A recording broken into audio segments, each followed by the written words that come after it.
Whether you live, work, or just visit Seattle, the violence that gripped downtown on Wednesday night has had an impact on all of us. And good evening, I'm Monique McLaughlin. And I'm Dave Wagner. It's been a tough week. We've heard from a lot of you about the deadly shooting at 3rd and Pine on Wednesday night. We've heard your fear, your frustration, and tonight we dedicate this half hour to the important issues surrounding Seattle's downtown core. First, let's bring you up to the minute on the investigation. Police are still looking for two suspects, William Tolliver and Marquise Tolbert. They're considered armed and dangerous. If you see them or know where they might be, you're asked to call 911.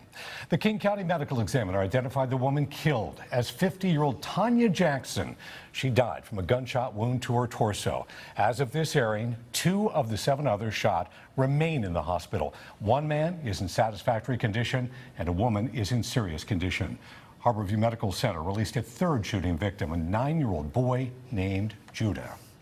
KIRO 7's Allison Grande was there at Harborview when Judah left the hospital. We all needed to see that at the end of this week. The shooting left him with very serious wounds, but a family friend talked about what was giving the boy and his family strength.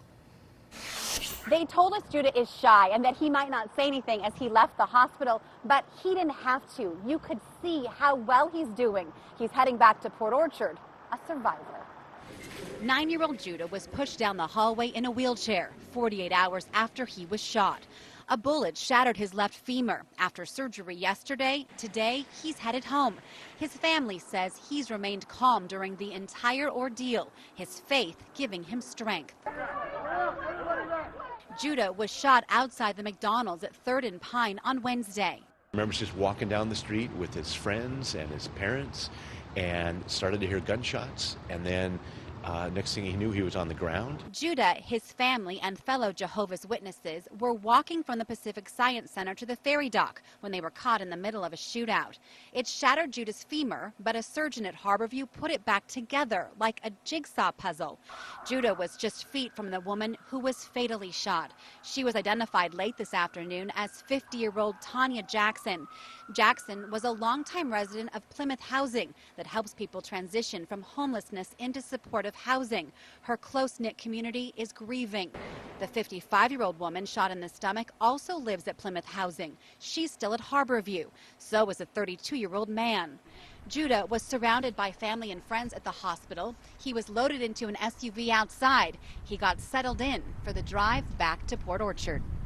While he left the hospital in a wheelchair, we're told Judah was up walking this afternoon. He's eager to get better. We're told he wants to go door to door to share his story and his faith.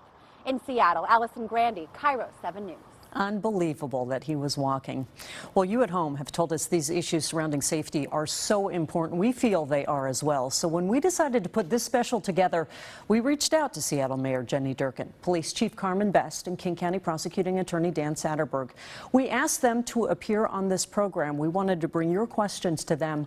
All 3 of them declined, but both Durkan and Best spoke about the shooting and the issues downtown the day after the gunfire. Many cities who face greater challenges than us. But Chief Best and I want to tell you, we will not allow this to be the new normal. That is not acceptable.